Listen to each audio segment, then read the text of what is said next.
नमस्ते जी। छठी श्रव्य कणिका, ऋग्वेदादि भाष्य भूमिका, लेखक महर्षि स्वामी दयानंद जी सरस्वती। इसी ग्रंथ पर स्वामी विद्यानंद जी द्वारा भूमिका भास्कर नामक ग्रंथ लिखा गया है, जिसकी अवतरणिका हम आपके सामने प्रस्तुत कर रहे हैं। गत श्रव्य कणिका में हमने एक देशी विद्वान के द्वारा वेदों की अवमूल्यन करने का प्रयास आपके सामने रखा।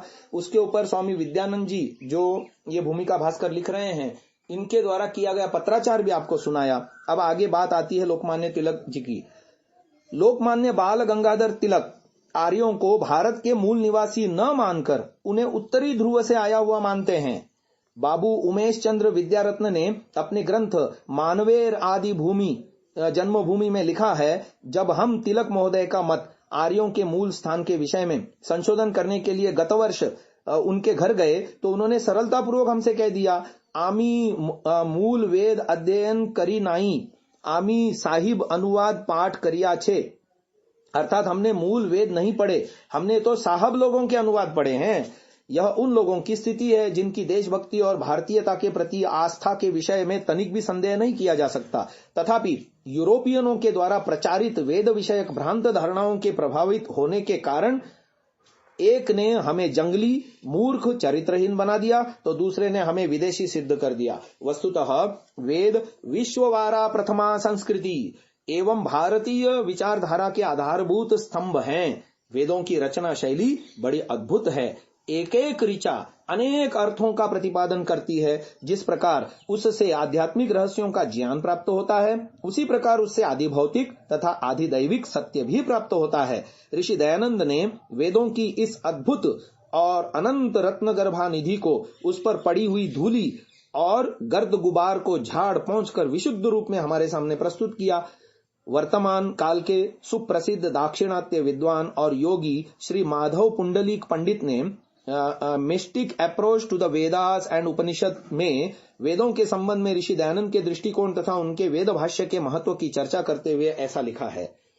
By the middle of the last century, the call to re-establish the Vedas on the sovereign pedestal for presiding over an assured and inevitable resurgence of the national life found a vigorous expression in the stalwart campaign of ancient culture. Swami Dayananda Saraswati, he called for the bold dispersal of the fog of half-baked theories of alien prejudice that had settled around the luminous Vedas and enjoined upon every son of the soil to look straight into the force of the truth and recognize there what was indeed a revealed scripture. He pointed out with unavoidable proof how the concept of one deity stood out towardingly in the hymns with all other gods as name for its many qualities and powers. Page number 17। अर्थात गत शताब्दी के मध्य में वेदों को पुनः भारत के राष्ट्रीय जीवन में सर्वोत्कृष्ट रूप से प्रतिष्ठापित करने के लिए भारतीय संस्कृति के प्रबल पोषक स्वामी दयानंद सरस्वती के रूप में प्राप्त हुए। उन्होंने ज्योतिर्मय वेदों के संबंध में भ्रांतियों और पक्षपात पूर्ण पाश्चात्य विचारधारा का प्रत्याख्यान करके प्रत्येक भारतीय को प्रेरणा की कि वह सत्य को सीधा देखने का प्रयत्न करे और इस बात को पहचानने की वेद वस्तुतः ईश्वरीय ज्ञान है। उसने अकाट्य प्रमाणों से यह बात को सिद्ध किया कि वेदों में एक ईश्वर का विचार अत्यंत स्पष्ट रूप में प्रतिपादित किया गया है। अन्य देव तो उसके गुणों और शक्तियों के सूचक नाम मात्र हैं। अंततः मैक्स मुलर भी दयानंद की वेद विषयक क्रांति से प्रभावित हुए बिना न रहा और अपने अंतिम ग्रंथ the six system of philosophy में उसने स्वीकार किया कि वेदों में इंद्र, मित्र, वरुण, अग्नि आदि सभी एक परमेश्वर के नाम हैं। जिस बात को कभी व्यंग के रूप में कहा जाता था उसे तथ्य के रूप में स्वीकार करते हुए बायोग्राफिकल एसेस में स्वामी दयानंद पर लिखे निबंध में लिखा, to Swami Dayanand everything contained in the Vedas was not only perfect truth, but he went up to one step further and by their interpretation succeeded in persuading others that everything worth knowing, even the most recent inventions of modern science, were alluded to in the Vedas. Steam engines, electricity, telegraphy, and wireless microgram were shown to have been known, at least in the germs, to the poet of the Vedas. अर्थात स्वामी दयानंद की दृष्टि में वेदों में पूर्ण सत्य का ही प्रतिपादन किया गया है। इतना ही नहीं, वे एक कदम और आगे बढ़े और उनकी व्याख्या द्वारा उन्होंने औरों को भी यह विश्वास दिलाने में सफलता प्राप्त की कि जो कुछ भी ज्ञातव्य है, जिसमें भाप के इंजन, बिजली, तार, बेतार आदि भी सम्मिलित हैं, वर्तमान विज्ञान के इन सब नवीनतम आविष्कारों का भी वैदिक ऋषियों को ज्ञान था। अभिप्राय यह है कि ऋषि दयानंद के जीवन काल में ही वेद गडरियों के गीत न रहकर ज्ञान विज्ञान के मूल स्रोत के रूप में प्रतिष्ठापित होने लगे थे। स्वामी दयानंद के वेदों में विज्ञान विषयक मंतव्य का विवेचन करते हुए श्री अरविंद ने अपने निबंध दयानंदा एंड द वेदा में लिखा है, there is nothing fantastic in Dayananda's idea that the Veda contains truth of science as well as truth of religion. I will even add my own conviction that Veda contains the other truths of science which the modern world does not at all possess, and in that case Dayananda has rather understated than overstated the depth and range of Vedic wisdom. अर्थात दयानंद की इस धारणा में कि वेदों में धर्म और विज्ञान दोनों की सच्चाइयां पाई जाती हैं, कोई उपहासास्पद या कल्पनामूलक बात नहीं है। मैं इसके साथ अपनी भी धारणा जोड़ देना चाहता हूं कि वेदों में विज्ञान की वे सच्चाइयां भी हैं जिन्हें आधुनिक विज्ञान अभी तक नहीं जान पाया है। ऐसी अवस्था में स्वामी दयानंद ने वैदिक ज्ञान की गहराई के संबंध में अतिशयोक्ति से नहीं अपितु न्यूनोक्ति से ही काम लिया है। इस प्रकरण का उपसंहार हम श्री अरविंद जी के इस कथन के साथ करना चाहते हैं, Whatever may be the final and complete interpretation of the Vedas, Dayananda will be honored as the first discoverer of the right clues. He has found out the keys of the doors that time had closed and rent asunder the seals of the imprisoned fountains. Dayananda and the Vedas by Sri Aurobindo. तात्पर्य यह है कि वेदों का अंतिम तथा संपूर्ण भाष्य चाहे कुछ भी हो, ऋषि दयानंद वेदों के यथार्थ स्वरूप के प्रथम अन्वेषक के रूप में सदा प्रतिष्ठित रहेंगे। समय ने जिनको बंद कर रखा था, ऐसे द्वारों की चाबी को उन्होंने पा लिया और उनमें बंद स्रोतों की सील मुहर को तोड़कर फेंक दिया। अब वर्तमान स्थिति क्या है, इस पर भी हमें सोचना चाहिए। यह सब होने पर भी कुछ अपवादों को छोड़कर वेदार्थ के संबंध में अभी तक भी मध्यकालीन पौराणिक आचार्यों तथा आधुनिक पाश्चात्य विद्वानों का दृष्टिकोण ही मान्य है। चाहे वे आधुनिक शिक्षा पद्धति के विद्यालय, महाविद्यालय या विश्वविद्यालय हों और चाहे प्राचीन पद्धति के शिक्षा केंद्र हों, सर्वत्र सायण, महीधर तथा मैक्समुलर, मैकडॉनल्ड, ग्रिफिथ आदि के ही भाष्य पढ़े पढ़ाए जाते हैं। कुछ समय पूर्व देश के प्रसिद्ध विद्वान शिक्षा शास्त्री डॉक्टर संपूर्णानंद जी ने गणेश नामक एक पुस्तक लिखी थी। उस ग्रंथ में उन्होंने यजुर्वेद के प्रसिद्ध मंत्र गणनान्त्वा गणपतिम हवामहे आदि को उद्धृत किया। इस मंत्र पर उव्वट तथा महिधरकृत अर्थ देकर उन्होंने लिखा, इस अर्थ को देखकर आश्चर्य होता है, परंतु दूसरा अर्थ संभव नहीं।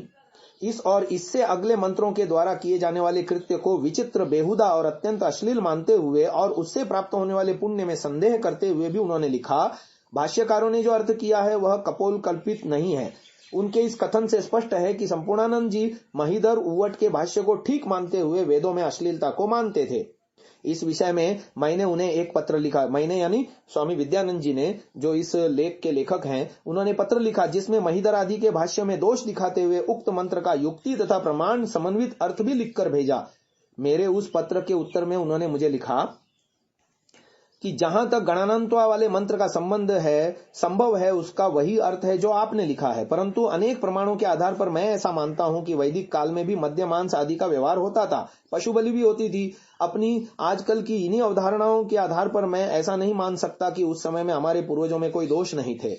प्रत्येक ऐसे मंत्र की जिसका सहज अभिधेयार्थ हमें अच्छा न लगता हो, ऐसी व्याख्या करना जो आजकल की रुचि के अनुकूल हो, मेरी समझ में भूत के साथ अन्याय करना है। ये 15 फरवरी 1951 का पत्र है जो स्वामी विद्यानंद जी को उन्होंने लिखा, जो संपूर्णानंद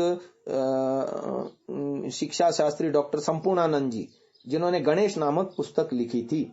तो ऐसे तो हमारे देश में बैठे हैं जो वेदों की महत्ता को गिराना चाहते हैं। आज की श्रव्य कणिका को यहीं विराम दे रहे हैं।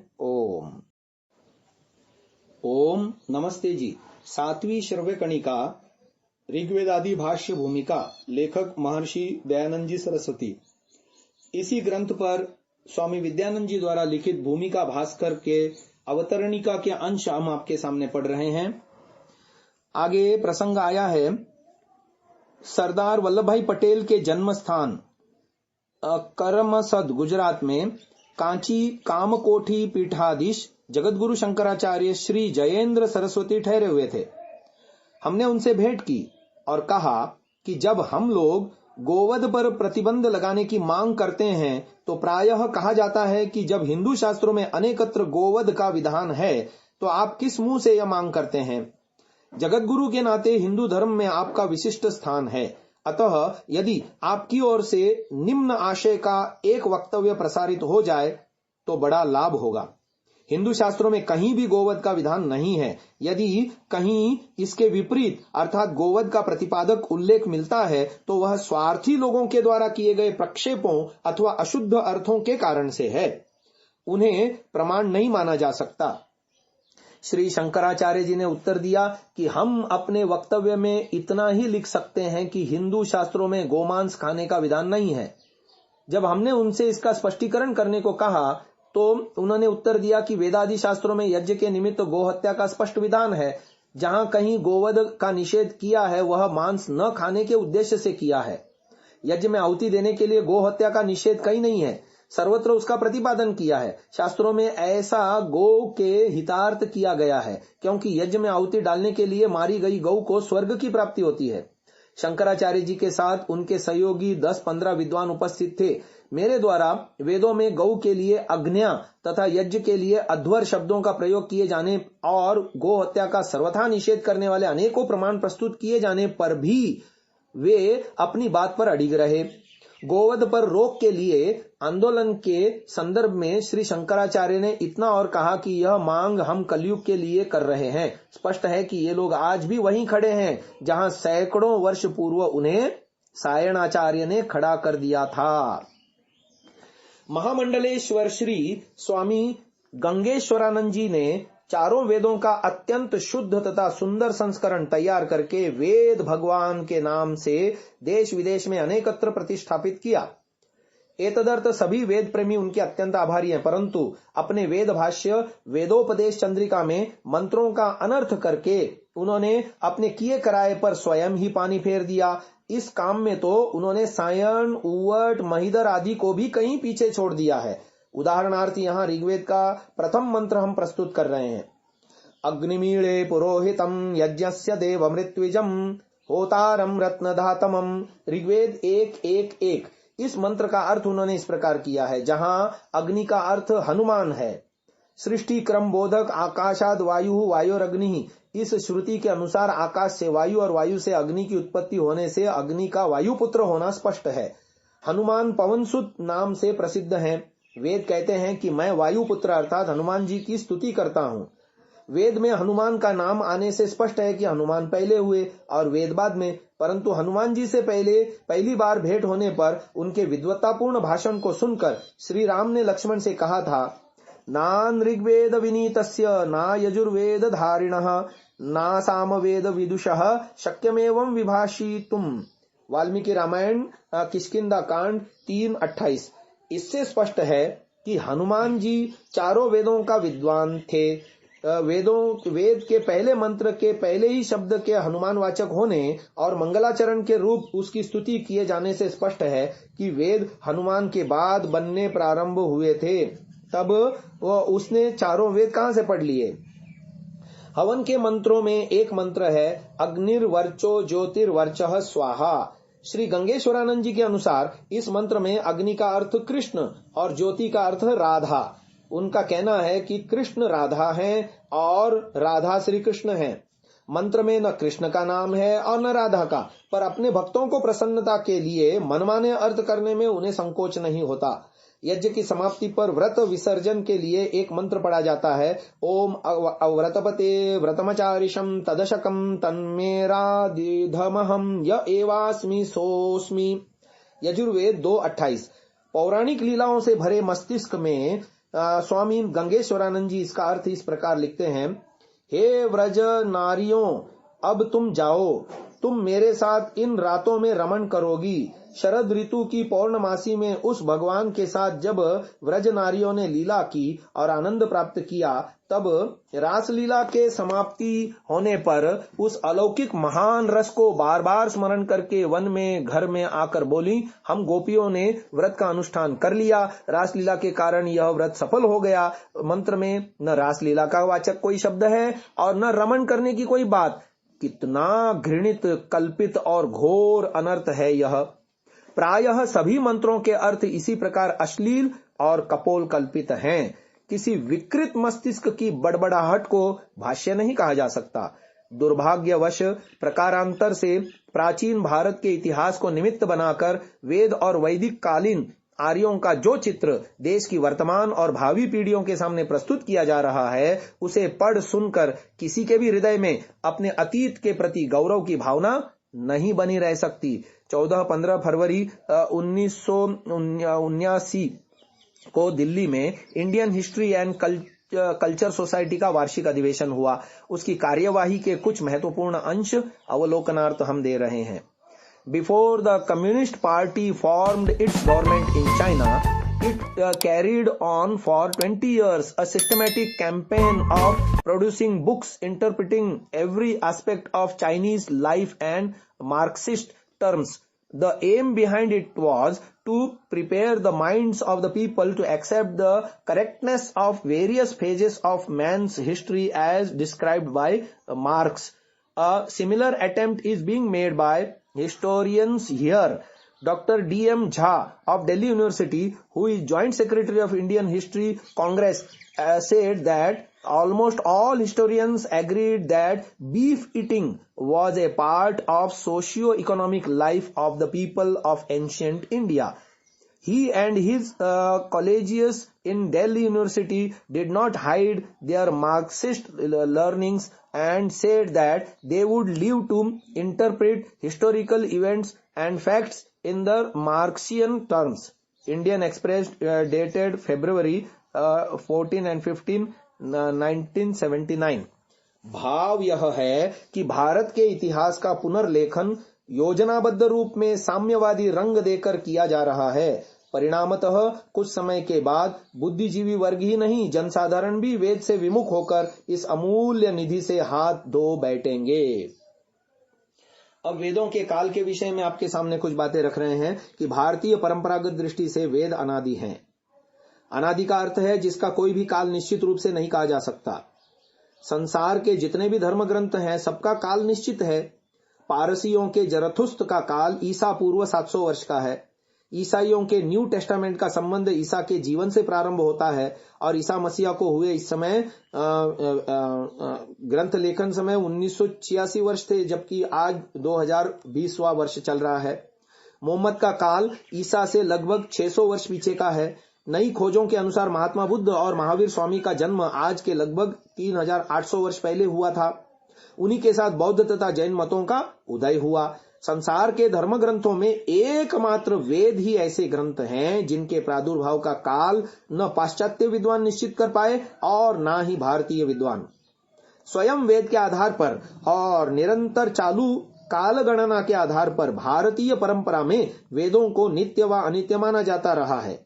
वेदों के काल का निर्धारण करने वालों के मतों में परस्पर जितनी भिन्नता है, कुछ हजार से लेकर कई करोड़ वर्षों तक की, उसके कारण यदि वेदों को अज्ञात अथवा अनादिकाल से चले आ रहे कह दिया जाए तो अनुचित नहीं होगा।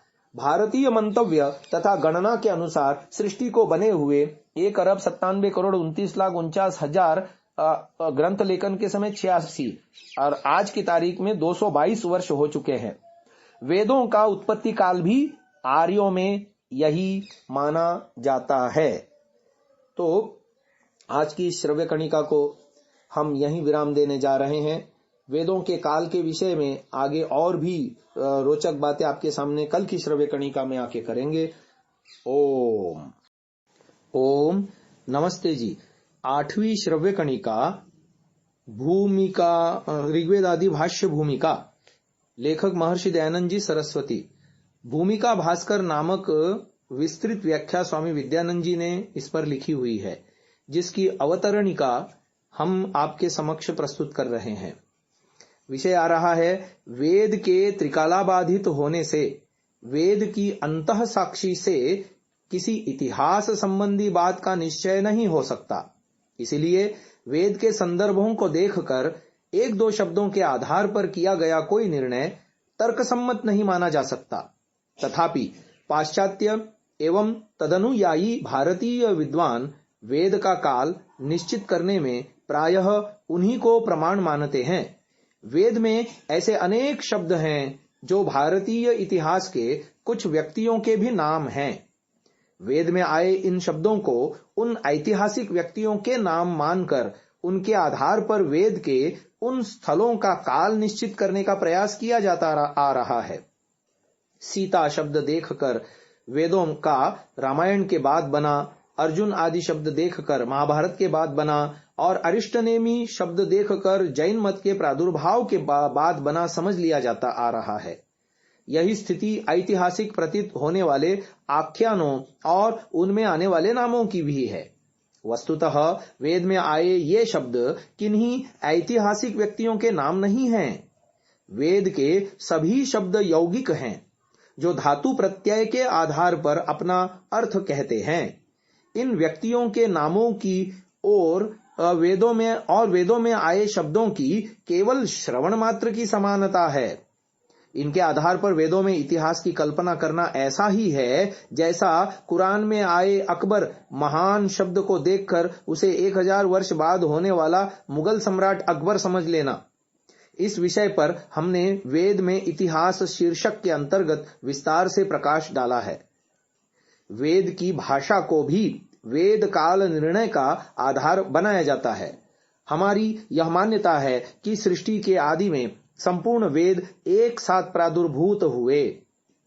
पाश्चात्य विद्वानों का कहना है कि वेद में कहीं भाषा की अत्यंत जटिल, अस्पष्ट और दुरूह है तथा कहीं सरल, स्पष्ट और सुबोध है और आधुनिक लौकिक संस्कृत से मिलती है।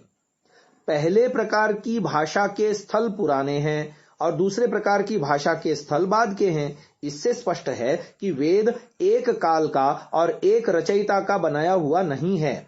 वह समय समय पर भिन्न भिन्न व्यक्तियों की रचनाओं का संकलन है। परंतु साहित्य प्रेमी जानते हैं कि प्रतिपाद्य विषय के भेद से एक ही लेखक के ग्रंथों में भाषा व शैली भी में भेद होना कोई विचित्र बात नहीं है। पाणिनि के अष्टाध्यायी सूत्रों की भाषा उसके जाम्बवंती विजय महाकाव्य की भाषा से भिन्न है। जैमिनीय मीमांसा सूत्रों की भाषा और जैमिनीय ब्राह्मण की भाषा में पर्याप्त अंतर है। शौनक के ऋक् प्रातिशाख्य से शौनक प्रोक्त ऐतरेय आरण्यक के पंचम आरण्यक की भाषा भिन्न प्रकार की है। कात्यायन शौत सूत्र से कात्यायन स्मृति की भाषा सर्वथा भिन्न है। श्री अरविंद की लाइफ डिवाइन की भाषा और शैली अत्यंत क्लिष्ट है, जबकि उसकी तुलना में उन्हीं के the yoga and its object की भाषा और शैली अत्यंत सरल है। बाण भट्ट की भाषा व शैली अत्यंत क्लिष्ट एवं दुरूह मानी जाती है। तथापि कादंबरी और हर्ष चरित दोनों में ही ऐसे स्थल मिलते हैं जो काफी सरल और सुबोध हैं। आधुनिक काल में प्रेमचंद के उपन्यासों में देश, काल और पात्र के भेद से एक ही हिंदी के विविध रूप देखे जा सकते हैं। इसलिए भाषा की क्लिष्टता या शैली की सुबोधता अथवा दुर्बोधता के आधार पर वेदों का काल निर्धारित नहीं किया जा सकता। पाश्चात्य विद्वान प्रत्येक विषय का चिंतन विकासवाद के आधार पर करते आए हैं। वेद की उदात्त भावनाओं से जहां विकासवाद तथा यहूदी ईसाई मत की मान्यताओं का खंडन होता है, वहां भारतीयों के हृदय में आत्मगौरव की भावनाएं भी जागृत होती हैं। इसलिए पाश्चात्य विद्वानों ने अनुसंधान के नाम पर कपोल कल्पित मान्यताओं की स्थापना करके वेद के गौरव को नष्ट करने का प्रयत्न किया। उनका कहना है कि वेद के कुछ भागों में प्रारंभिक अवस्था के अशिक्षित जंगली लोगों जैसे अत्यंत निम्न स्तर के विचार पाए जाते हैं। तत्पश्चात शिक्षित और विकास की उन्नत अवस्था के उच्चतर के विचार पाए जाते हैं। इससे वेदों का विभिन्न व्यक्तियों की विभिन्न कालों की रचना होना सिद्ध है। इसलिए वेदों के बहुत प्राचीन काल में होने का प्रश्न ही नहीं उठता। वस्तुतः जिन स्थलों को निम्न स्तर का माना जाता है वह वेदार्थ प्रक्रिया को न जानने के कारण है। अन्यथा वेदों में तो सर्वत्र ही अत्यंत उच्च कोटि के विचार विद्यमान हैं। यदि किसी ज्ञानलव दुर्विदग्ध व्यक्ति को कहीं निम्न स्तर के विचार दीख पड़ते हैं तो यह उसकी दृष्टि का दोष है, वेदों का नहीं। वेद में कई जगह नक्षत्रों की विशेष स्थितियों के निर्देश भी मिलते हैं। नक्षत्रों की इन स्थितियों के आधार पर भी वेद के काल का निर्णय किया जाता है और इस विषय में नक्षत्रों की स्थिति विशेष को निर्णायक सा समझा जाता है।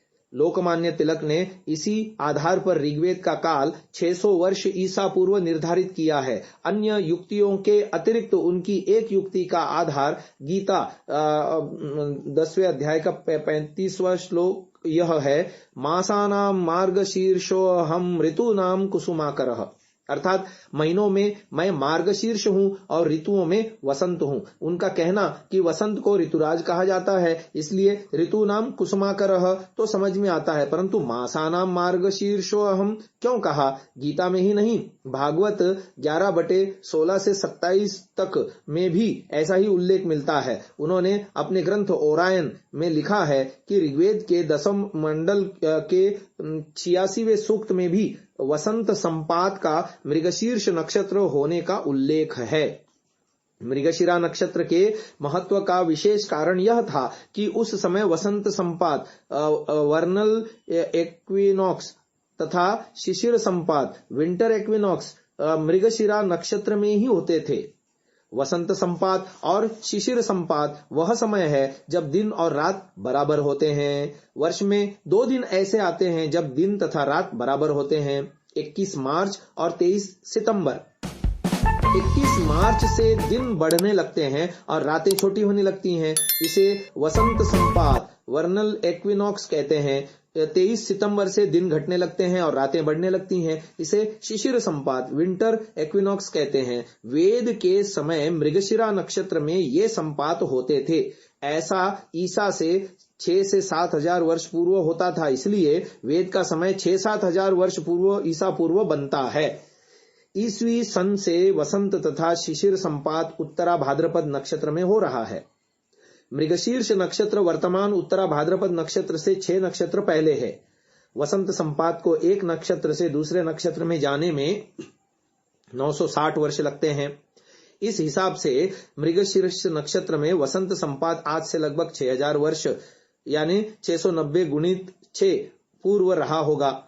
यही इस सूक्त के अनुसार वेद का रचना काल है। आपाततः यह तर्क ठीक जान पड़ता है, परंतु थोड़ा सा गहराई में जाने पर इसका थोथापन स्पष्ट हो जाता है।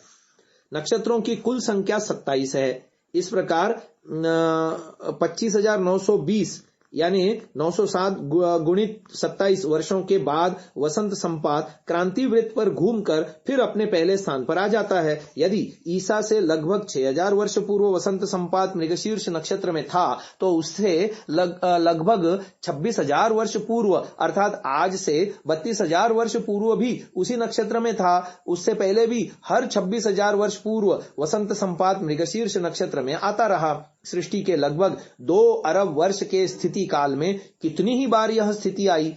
सोमवार हर 7 दिन बाद फिर से आ जाता है, तब मात्र सोमवार कहने से आज के एक सप्ताह पूर्व का ही सोमवार क्यों समझा जाए?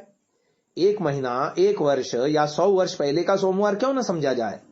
वेद में वर्णित यह नक्षत्र स्थिति आज से 6000 वर्ष पहले की है, उससे पहले की नहीं। इसके लिए कोई निश्चयात्मक हेतु नहीं है।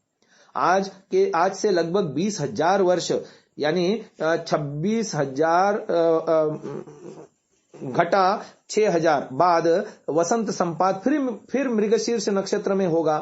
तब उससे 500 वर्ष पश्चात होने वाला विद्वान इस तर्क के आधार पर वेद को अपने से केवल 500 वर्ष पूर्व का ही सिद्ध करेगा। परंतु ओरायन के पश्चात लिखे अपने ग्रंथ Arctic home in the Vedas नामक ग्रंथ में तिलक ने वेद काल लगभग 10,000 वर्ष ईसा पूर्व बताया। उन्होंने विज्ञान तथा ज्योतिष के आधार पर यह सिद्ध किया कि भारत में आने से पूर्व आर्य लोग उत्तरी ध्रुव में रहते थे और वहां रहने के काल में भी वे वैदिक धर्म के अनुयायी थे। तिलक के अनुसार यह कम से कम, अधिक से अधिक नहीं, 10,000 वर्ष पहले की बात है। आज की इस चर्चा को हम यहीं विराम दे रहे हैं। आगे कल सुनिएगा। ओम नमस्ते जी। 9वीं श्रव्य कणिका ऋग्वेदादि भाष्य भूमिका, लेखक स्वामी दयानंद जी सरस्वती, जिस पर भाष्य लिखा है भूमिका भास्कर नाम से स्वामी विद्यानंद जी ने। उन्हीं भूमिका भास्कर की अवतरणिका में से हम वेदों से संबंधित बातें सुन रहे हैं। बात आई थी गत श्रव्य कणिका में लोकमान्य तिलक जी की भ्रांत मान्यताएं वेद के प्रादुर्भाव काल के संदर्भ में। अब आगे बात करते हैं मैक्स मुलर और मैकडोनल्ड के मत में वेदों का काल ईसा पूर्व 1200 वर्ष है। उनका कहना है कि बौद्ध ग्रंथों में वेदों का उल्लेख मिलता है, इसलिए बौद्ध धर्म से वेद पहले के हैं। बौद्ध मत का उदय प्रायः 600 वर्ष ईसा पूर्व में माना जाता है। वेदों और बौद्ध ग्रंथों के बीच ब्राह्मण ग्रंथों, उपनिषदों आदि का युग रहा। इन ग्रंथों के लिखे जाने और वेदों के बीच और फिर इन ग्रंथों और बौद्ध ग्रंथों के बीच 300 वर्ष का अंतराल मान लिया जाए तो बौद्ध मत से 600 वर्ष पूर्व वेदों का काल निश्चित होता है। मैक्स मुलर ने अपना यह मत a history of ancient Sanskrit literature page number 572 में व्यक्त किया था। बाद में उन्हें यह समय थोड़ा लगा, तब उन्होंने अपनी पुस्तक chips from a German workshop में इस काल को बढ़ाकर 1500 वर्ष कर दिया। इस सारे काल निर्धारण का कोई ठोस आधार नहीं था। डॉक्टर हॉग ने वेदोत्पत्ति का काल ईसा पूर्व 2400 वर्ष बताया है। उनके निश्चय का आधार वेदांग ज्योतिष का निम्न संदर्भ है। प्रपद्येते स्रविष्टादौ सूर्याचंद्रमसावुदक सर्पार्धे दक्षिणार्कस्तु माघश्रावण्ययोः सदा। ऋग्वेद ज्योतिष 67। शंकर बालकृष्ण दीक्षित ने अपने ग्रंथ भारतीय ज्योतिष शास्त्र में शतपथ ब्राह्मण के एक संदर्भ के आधार पर वेदों को ईसा से कम 3000 वर्ष पूर्व विद्यमान माना है। वह संदर्भ है 1 2 3 4 वान्यानि नक्षत्राप्यैथैता एव भूयिष्ठा यत्कृत्तिकास्तद् भूमानमेवैतद्वुपैति तस्मात् कृत्तिका स्वादधीत एता वै प्राच्यै दिशो न च्यवन्ते सर्वाणि वा अन्यानि नक्षत्राणि प्राच्यै दिशश्च्यवन्ते। शतपथ ब्राह्मण 2, 1, 2 दूसरा तथा तीसरा। जैकोबी का मत है कि ऋग्वेद का काल 4500 वर्ष पूर्व ईसा पूर्व से पीछे का नहीं है। उन्होंने ऋतुओं के आधार पर यह सिद्ध करने का प्रयास किया है कि ऋग्वेद में ऐसे स्थल हैं जिनका निर्माण 4500 वर्ष ईसा पूर्व ही हो सकता था। उदाहरणार्थ उन्होंने ऋग्वेद के मंडूक सूक्त की एक ऋचा का उल्लेख किया है जिसमें लिखा है देवहितिम जुगुपु द्वादशस्य ऋतुं नरो प्रनमिनन्त्येते संवत्सरे प्रावृष्यागतायां तप्ता घर्मा अश्नुवते विसर्गम। ऋग्वेद 7:103-9। इस ऋचा में संवत्सरे प्रावृष्यागतायाम, संवत्सर की गणना में वर्षा ऋतु के आने पर जुगुपुः द्वादशस्य ऋतुम, संवत्सर के जो 12 मास होते हैं उनके क्रम में वर्षा ऋतु के प्रथम स्थान की लोग रक्षा करते हैं। जैकोबी के अनुसार इसका अभिप्राय यह हुआ कि ऋग्वेद के समय ऋतुओं की ऐसी स्थिति थी जिसमें वर्षा ऋतु का वर्ष गणना में प्रथम स्थान था। कई विद्वानों का कहना है कि वर्षा ऋतु के वर्ष गणना में प्रथम स्थान होने के कारण ही सन या काल को वर्षा कहा जाता है।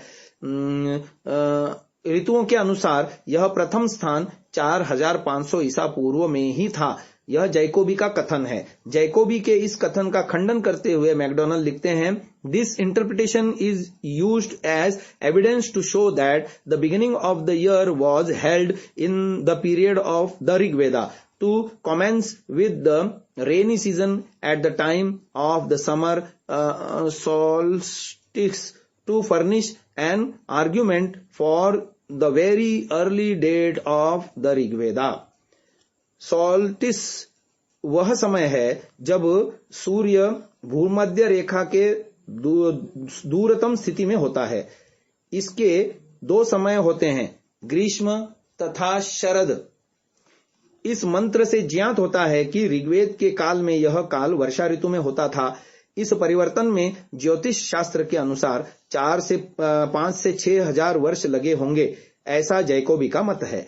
मैकडॉनल्ड ने जैकोबी के कथन पर लिखा है कि इस बात में संदेह है कि भारत के ऋषि मुनि ज्योतिष शास्त्र के इतने ज्ञाता थे कि नक्षत्रों की स्थिति की इतनी गहराई तक पहुंच सकते, जितनी गहराई तक जाकर ही जैकोबी के मत की पुष्टि हो सकती है। इस विषय में मैकडॉनल्ड का कथन सारहीन है, क्योंकि आर्यभट्ट 5वीं शताब्दी और भास्कराचार्य 7वीं शताब्दी आदि के ग्रंथों से सिद्ध होता है कि ज्योतिष शास्त्र के विषय में यहाँ के विद्वानों का ज्ञान अगाध था।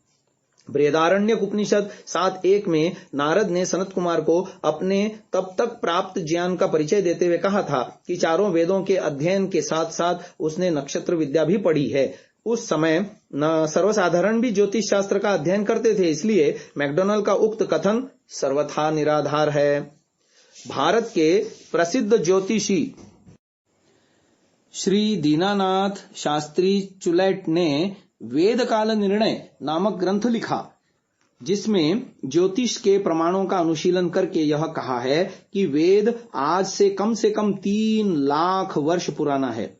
श्री चुलैट की मान्यता है कि वसंत संपात सब नक्षत्रों पर वाम गति से घूमता हुआ 25,800 वर्षों में फिर उसी नक्षत्र पर आ जाता है। तदनुसार गणना करने पर ज्ञात होता है कि कात्यायन श्रौत सूत्र के भाष्यकार कर्काचार्य के समय वसंत संपात सूर्य के तुला संक्रमण के समय आश्विन मास में हुआ करता था। इससे उसका समय आज से लगभग 15,000 वर्ष पूर्व सिद्ध होता है। इस प्रकार चलते चलते वेदांग ज्योतिष का समय आज से लगभग 23,950 और वेदों का समय कम से कम 3 लाख वर्ष का है। डॉक्टर अविनाश चंद्र दास अपने प्रसिद्ध ग्रंथ ऋग्वेदादि इंडिया में ऋग्वेद का काल 25 से 50 हजार वर्ष पूर्व का सिद्ध करते हैं। उनके निष्कर्ष का आधार ऋग्वेद का यह मंत्र है, वातस्याश्वो वायोः सखायो देवेशतो मुनिः उभौ समुद्रावाक्षेति यश्च पूर्व उतापरः। ऋग्वेद 10:136-5। अर्थात देवताओं से प्रेरणा पाकर वायु का मित्र मुनि वायु को घोड़ा बनाकर पूर्व तथा पश्चिम दोनों समुद्रों को पहुंच गया। कौन से दोनों समुद्र? इस बात को स्पष्ट करते हुए डॉक्टर दास कहते हैं कि जब वैदिक आर्य सप्त सिंधु देश अर्थात पंजाब में जाकर बसे, तब पंजाब के पूर्व और पश्चिम दोनों ओर समुद्र था। पश्चिम में तो अब भी है। भूगर्भ शास्त्र के अनुसार पूर्व में जहां अब हिमालय है, वहां भी 50,000 वर्ष पूर्व समुद्र था। डॉक्टर दास का कहना है कि इसी को ऋग्वेद में अपर समुद्र कहा है। इस दृष्टि से ऋग्वेद का काल 50,000 वर्ष ईस्वी पूर्व जा पहुंचता है। भूगर्भ शास्त्र के एक अन्य विद्वान श्री N.B. पावगी ने अपने पुस्तक वैदिक फादर्स ऑफ जियोलॉजी में वेदों के कम से कम 7 करोड़ वर्ष पुराने होने का दावा किया है।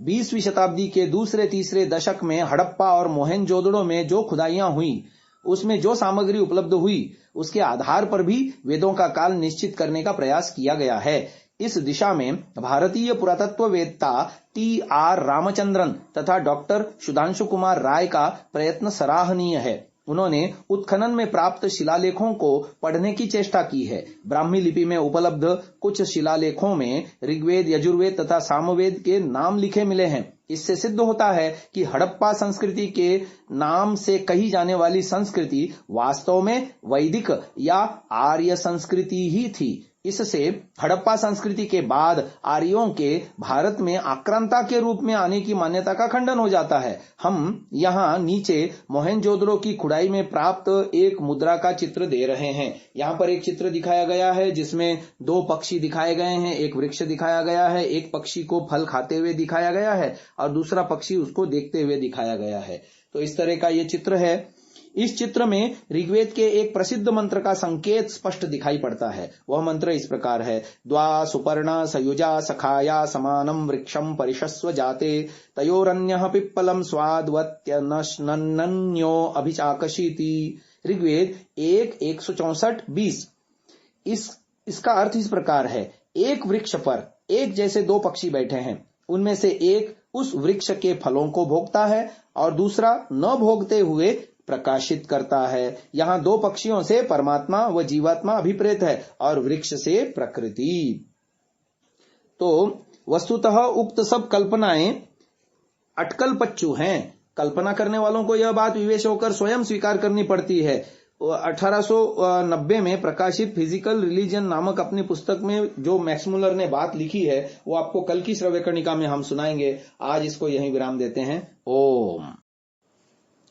ओम नमस्ते जी।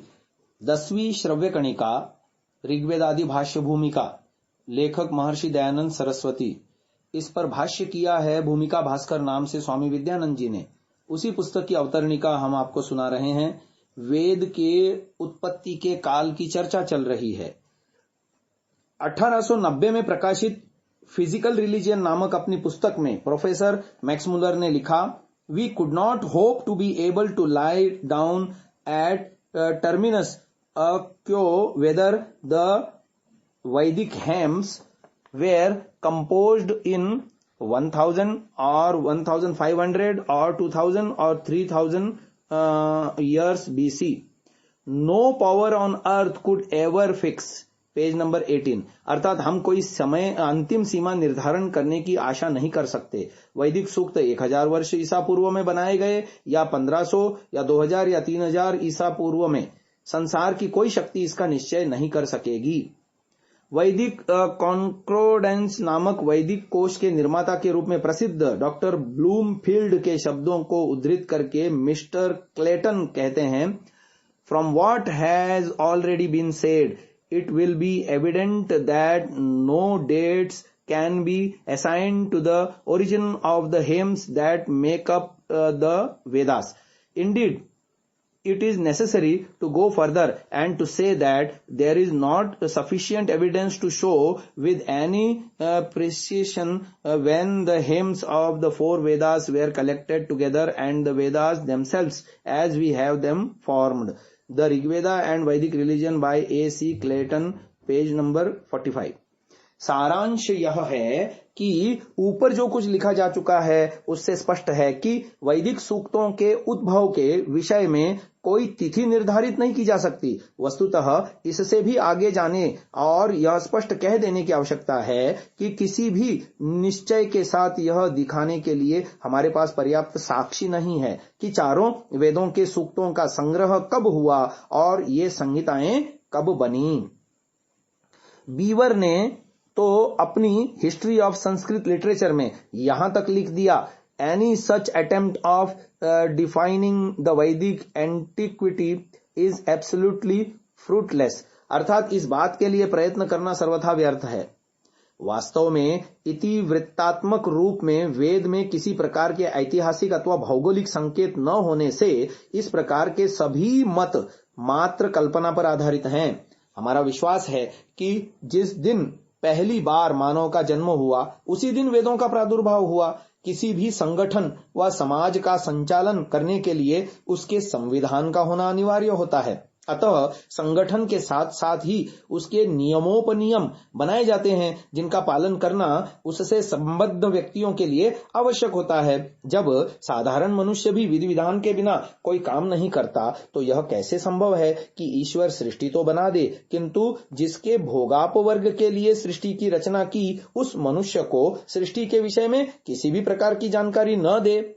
सृष्टि के प्रारंभ में जब पहल मनुष्य का इस धरती पर आविर्भाव हुआ तो वह सर्वथा अनभिज्ञ था। सृष्टि में उसे बहुत कुछ देखने को मिला किंतु विविध पदार्थों के न वह नाम जानता था, न उनके गुण दोषों को जानता था और न उनके प्रयोग के विषय में ही कुछ पता था। वह अकेला नहीं था, बहुतों के साथ था, परंतु किसके साथ कैसे व्यवहार करे, क्या पुण्य है क्या पाप है, एतद विषयक ज्ञान से वह सर्वथा शून्य था। ऐसी अवस्था में सृष्टि के रचयिता एवं संचालक परमात्मा का यह कर्तव्य था कि वह मनुष्य को प्रत्येक पदार्थ के नाम, गुण तथा उपयोग के विषय में पूरी जानकारी दे और यहाँ रहने के लिए अपेक्षित समस्त नियमों से अवगत कराए।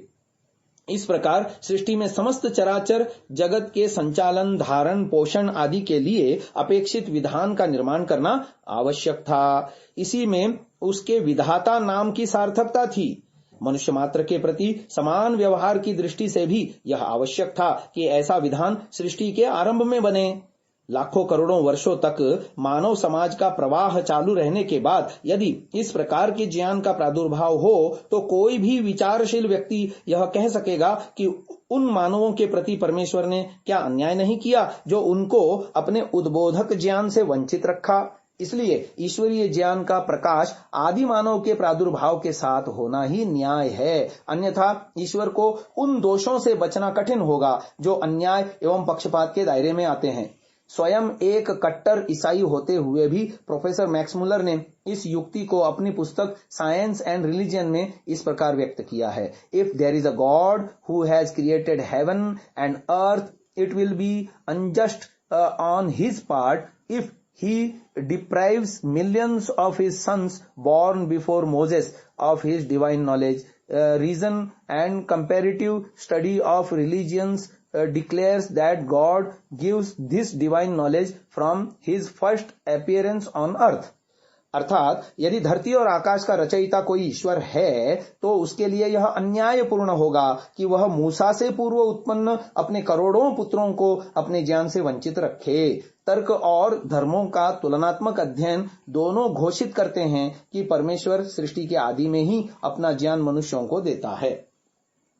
सृष्टि के आदि में मानवोत्पत्ति के साथ ही ईश्वरीय ज्ञान के प्रकाश का दावा वेद के सिवा कोई नहीं कर सकता। सृष्टि को बने 1,97,29,29,086 वर्ष हुए, अर्थात इस ग्रंथ को लिखने तक अब तो 222 हो गए। अतः यही वेदोत्पत्ति का काल है। ऋतम च सत्यम च भेदा तपसोध्य जायत।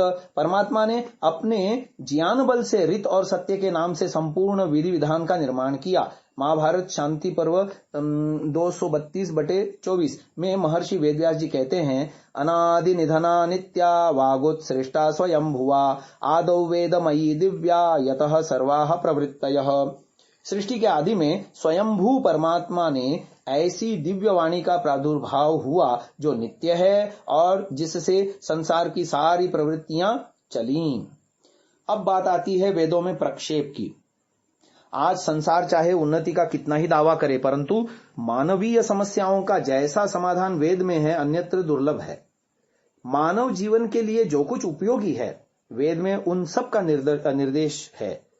वेद में ऐहिक के साथ साथ पारलौकिक ज्ञान, भौतिक के साथ आध्यात्मिक ज्ञान और अभ्युदय के साथ निश्रेयस का विवेचन है।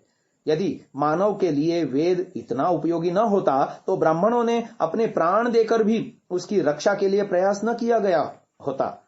दाक्षिणात्यों ने वेदों को कंठाग्र करना अपने जीवन का लक्ष्य न बनाया होता और ब्राह्मणेन निष्कारणो धर्मः षडंगो वेदो ध्येयो ज्ञेयश्च के अनुसार बिना किंचित लाभ की आशा के वेदों के पठन पाठन में अपना सारा जीवन न लगाया होता, क्योंकि भारतवासियों ने वेदों के महत्व को पहचाना था। इसलिए उनकी सुरक्षा के लिए जितने भी उपाय वे कर सकते थे किए। वेद के एक स्वर, मात्रा या वर्ण की त्रुटि भी उन्हें सह्य नहीं थी। एक शब्द स्वरतो वर्णतो वा मिथ्या प्रयुक्तो यजमानम हिनस्ति, इस बात को ध्यान में रखते हुए वेद के मूल स्वरूप को सुरक्षित रखने का उन्होंने हर संभव प्रयास किया। जैसा गुरुजनों से सुना ठीक वैसा ही उच्चारण करने का अविच्छिन्न प्रयास किया जाता था। श्रवण परंपरा इसका सर्वोत्तम उपाय थी, इसलिए ही इसे ही अपनाया गया। इसी कारण वेद का अपर नाम श्रुति भी हो गया।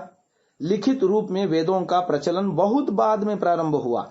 लेखकों के प्रमाद के कारण वेदों का पाठ कहीं अधिक भ्रष्ट हो सकता था। जिन्हें पांडुलिपियों के संस्करण संपादन का अनुभव है उन्हें ज्ञात है कि उनमें कितनी तरह का पाठभेद पाया जाता है। संभवतः इसी कारण लेखन कला का अति प्राचीन काल में ज्ञान होने पर भी प्राचीन भारतीयों ने वेदों को लिपिबद्ध न कर श्रवण परंपरा से ही उसे बाद की पीढ़ियों को संक्रमित करना चालू रखा। समय बीतते बीतते इस श्रवण परंपरा के लिए कतिपय घराने विशिष्ट रूप से निर्धारित होते चले गए। उनमें से किन्हीं ने 2 वेदों पर विशेष परिश्रम किया, किन्हीं ने 3 पर, किन्हीं ने 4 पर। वे ही बाद में द्विवेदी, त्रिवेदी और चतुर्वेदी कहलाए। आज जबकि वेद मुद्रित रूप में उपलब्ध हैं, अनेक वेद पाठी इसकी युग युग पुरानी श्रवण परंपरा का पालन करते आ रहे हैं। उनके मुख में वेद आज भी उसी रूप में सुरक्षित हैं जिस रूप में कभी आदि ऋषियों ने इनका उच्चारण किया होगा। विश्व के इसी अद्भुत आश्चर्य को देखकर एक पाश्चात्य विद्वान ने आत्मविभोर होकर कहा था कि यदि वेद की सभी प्रतियां नष्ट हो जाएं तो भी इसे ब्राह्मणों के मुख से पुनः प्राप्त किया जा सकता है। वेद के नष्ट होने का तो प्रश्न ही नहीं है। आज की श्रव्य कणिका को इसी दिव्य बात को लेकर के समाप्ति की ओर ले चलते हैं। आगे की चर्चा कल सुनेंगे। ओम।